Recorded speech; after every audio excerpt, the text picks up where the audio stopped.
Tacloban, cette commune modeste et tranquille, en bord de mer, fait partie des zones qui ont été dévastées par Haiyan. Le 8 octobre 2013, ce super typhon, équivalent à un ouragan de catégorie 5, a balayé la région avec des rafales estimées à 230 km/h et des pointes à 315. L'un des typhons les plus violents jamais enregistrés. Les autorités avaient alerté sur le danger de tempête, mais les habitants ont été surpris par des vagues de 5 mètres de haut qui ont frappé la côte. Les pertes humaines et matérielles ont été les plus importantes dans la ville de Tacloban, dévastée à tel point que le Programme alimentaire mondial est intervenu sur place.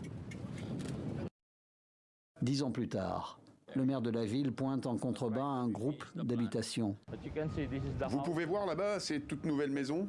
Dans ce quartier éloigné de la côte, aucun signe de la catastrophe qui s'est abattue dans la région en 2013. D'ailleurs, le maire l'assure aux visiteurs, la vie a repris son cours. Je pense que les gens sont passés à autre chose maintenant. Ils sont passés à autre chose, c'est certain. C'est dans l'ordre des choses. C'est une autodéfense naturelle en chacun de nous. Vous savez, nous allons de l'avant. Bon nombre d'habitants sont allés de l'avant en reculant dans les terres, dans ces nouvelles habitations éloignées du rivage. D'autres, comme la famille de Merli, n'ont pas déménagé. À regret, mais pas le choix. Ce serait bien de vivre sur ce nouveau site.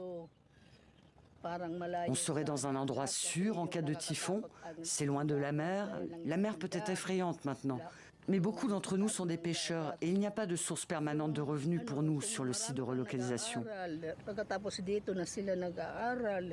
Les frêles habitations des pêcheurs ont donc été reconstruites au bord de l'eau. Ici, des panneaux prévenant des risques de submersion marine ont été disposés et une digue de 18 km de long a été construite. Tacloban, 280 000 habitants, ressemble désormais à n'importe quelle autre ville philippine avec son trafic dense en centre-ville. Mais un endroit un peu à l'écart permet d'entretenir la mémoire d'un désastre, celui de cette tempête qui, rien qu'ici, a causé la mort de 2713 personnes et la disparition d'un millier d'autres. Depuis Haiyan, le pays qui est confronté à une vingtaine de typhons par an a investi dans des systèmes d'alerte, des technologies de messagerie et des applications.